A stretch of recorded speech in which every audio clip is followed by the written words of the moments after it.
बिस्मिल्लाहिर्रहमानिर्रहीम। अस्सलाम वालेकुम। मैं हूँ गुलाम मुज्तबा।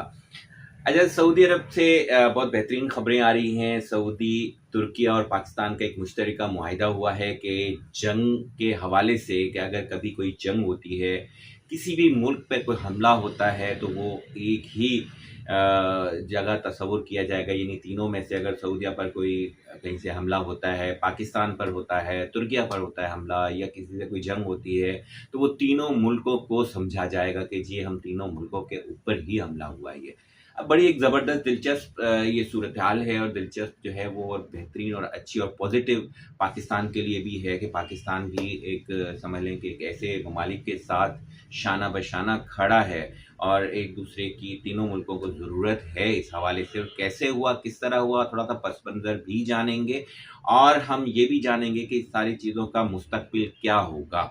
क्या ये ऐसा बनने जा रहा है कि एक इस्लामी मुल्कों का नेटो बनेगा मुस्तक़बिल में, या फिर यहीं एक तीन ममालिक के दरमियान ही ये मुआहिदा रहेगा, और इस मुआहिदे को आखिर जाके आगे जाके करना क्या। अच्छा, साथ साथ जो है ना, ईरान का भी इस हवाले से एक रद्द-ए-अमल आया है।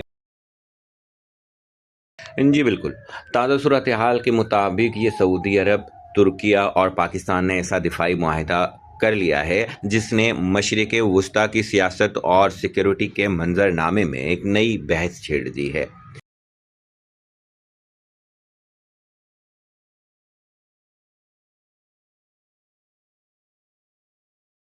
7 अगस्त 2026 को मक्का मुकर्रमा में होने वाले सरबराही इजलास में तीनों ममालिक ने मुश्तरका दिफाई मुआहदे पर दस्तखत किए। मुआहदे की सबसे अहम शिक यह है कि तीनों में से किसी एक मुल्क पर मुसल्लह हमला, तीनों ममालिक पर हमला तस्वुर किया जाएगा। लेकिन असल सवाल यह है कि इस मुआहदे का मुस्तक़बिल क्या होगा। क्या ये सिर्फ एक दिफाई समझौता है, या मुस्तक़बिल में एक बड़े इलाकाई इत्तेहाद की बुनियाद बन सकता है। तुर्किया इस मुआहदे में अपनी जदीद दिफाई सनत, फ़ौजी तजुर्बे और नेटो रुकनीत के बाइस अहम किरदार रखता है। तुर्किया के पास ड्रोन्स, मिसाइल टेक्नोलॉजी और जदीद दिफाई निज़ाम की तैयारी की बढ़ती हुई सलाहियत मौजूद है, जबकि सऊदी अरब के पास खित्ते में गैर मामूली मुआशी अहमियत है। खलीज तेल की तनसीबात, अहम समंदरी रास्तों और मुक़द्दस मकामात के बाइस सऊदी अरब की सिक्योरिटी सिर्फ सऊदी अरब का मसला नहीं बल्कि पूरे खित्ते के लिए अहम है, और पाकिस्तान इस इत्तेहाद में एक इंतहाई अहम फरीक है।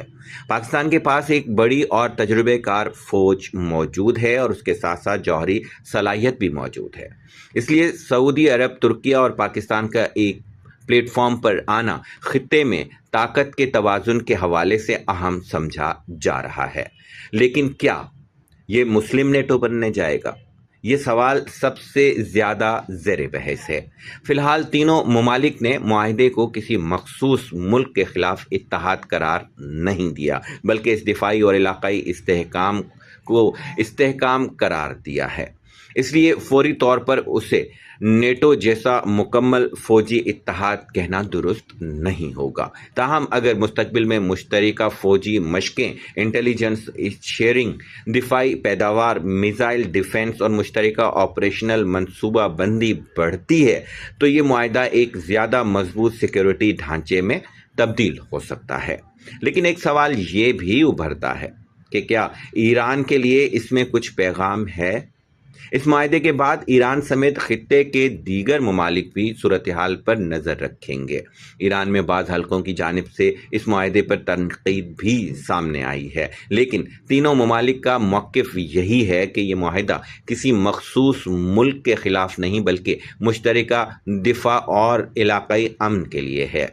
अब आते हैं इस मुआहदे के मुस्तक़बिल की तरफ कि मुस्तक़बिल में क्या हो सकता है। माहिरीन के मुताबिक मुआहदे के 3 बड़े मुमकिना नताइज सामने आ सकते हैं। पहला, तीनों ममालिक के दरमियान दिफाई ताउन मज़ीद मजबूत हो सकता है।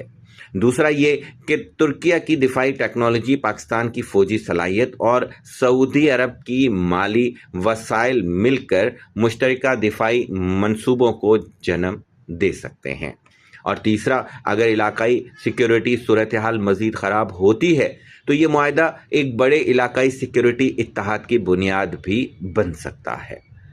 لیکن دوسری طرف ایک بڑا سوال یہ بھی موجود ہے کہ اگر تینوں میں سے کسی ایک ملک پر واقعی حملہ ہو جاتا ہے تو کیا باقی دونوں عملی طور پر جنگ میں شامل ہوں گے؟